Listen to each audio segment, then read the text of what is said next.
Daniel Pritzak has a routine.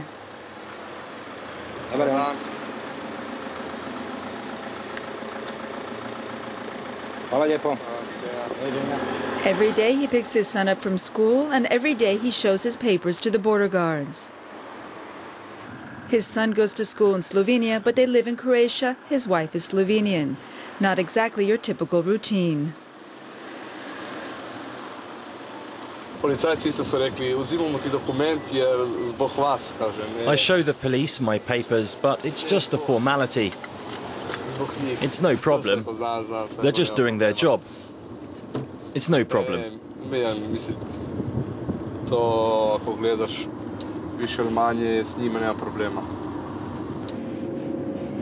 Daniel is a farmer. His house has been in the same family for 5 generations, but now it gets complicated. His land is in Croatia, but it's also in Slovenia. During the summer, he has to cross the border with his tractor to work his land. Here we are now at the border. Here is Croatia, and over there is Slovenia. Where we're standing, however, for Slovenians, this is not Croatia. For them, Croatia begins at the edge of the forest. Each person has his own opinion on the matter. Daniel Pribac is among a handful of residents who is caught in the middle of a border dispute, literally. This map shows the border set up when Slovenia and Croatia declared independence after the breakup of Yugoslavia in 1991. Some areas have remained unresolved, but now with Croatia in full negotiations to join the EU, the border issue is heating up. Not far from Daniel's house is Joska Joris, who is Slovenian. He refuses to accept his house is on Croatian territory. He has maps and documents to back his point. But again, it's complicated. He shows maps dating from 1954, when part of this area went to Italy, the other part to Yugoslavia. Joris also belongs to the Slovene People's Party, which is pushing for a referendum on NATO membership for Croatia. If 40,000 signatures are gathered, Slovenia is obligated to hold a referendum. The biggest problem for Slovenia is that for 2 centuries it wasn't a country. So Slovenians don't know how to defend their own interests. It's a question of the subconscious of politicians who don't know what to do with this nation. It seems politicians from both sides are at a loss.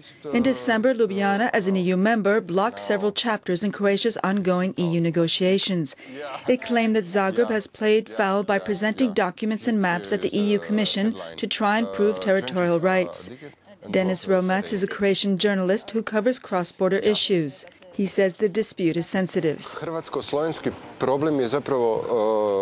Croat-Slovenian problem really goes back to 1991, when Yugoslavia was dismantled, and the borders of the republics became the borders of new countries. At the same time, though, maritime borders were never determined.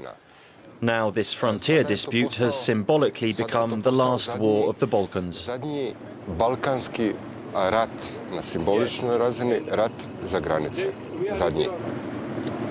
This is the so-called symbolic war zone, the Bay of Piran on the Adriatic coast.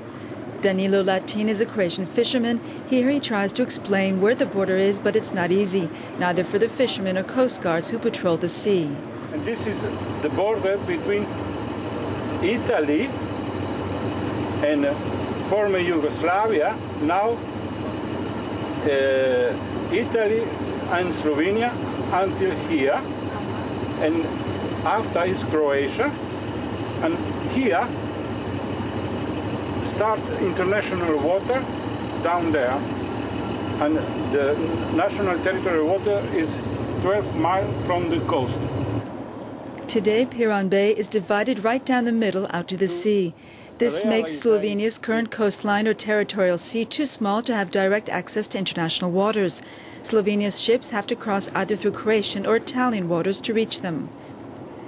But Danilo Latin warns it's not fair to blackmail Croatia by forcing it to give up some territory, even small, to join the European Union. Hrvatski teritorij Croatian territory is the heritage of our ancestors, and it's our duty to preserve it and pass it on to future generations. We have no right to alienate this land and surrender it to others. On the other side of Piran Bay, Slovenian fishermen such as Latko Novogradic also lay claim to the sea. Yet he believes it's up to the politicians and not the fishermen to solve the border dispute. He argues that Slovenia has an historical right to the bay as part of its territorial heritage. In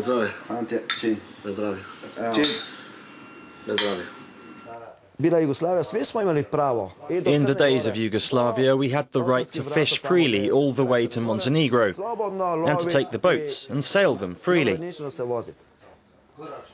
I agree that Yugoslavia had to be shared, but it's the heritage of us all. In Ljubljana, as in Zagreb, the border issue has created tension between two Balkan people. Tanja Bernard is a Slovenian journalist who lives in Zagreb. She worries that a solution is far away. Croatia says it's a legal issue to be settled by an international court. Slovenia points to a political solution through EU mediation. It all went too far. It's a number one national question, a question of national identity in both countries, and the prime ministers from Slovenia and Croatia can't afford to make even one slight step back on this question, because then they will automatically lose the support of the voters in their home countries. While political positioning may be blocking the border dispute, Daniel Pribats and his family aren't getting involved. Daniel's father, Bruno, says that over the last 100 years, his family's house has belonged to 5 different states, such as the Austro-Hungarian Empire, Italy or Yugoslavia. For him, history should serve as a lesson and not a justification.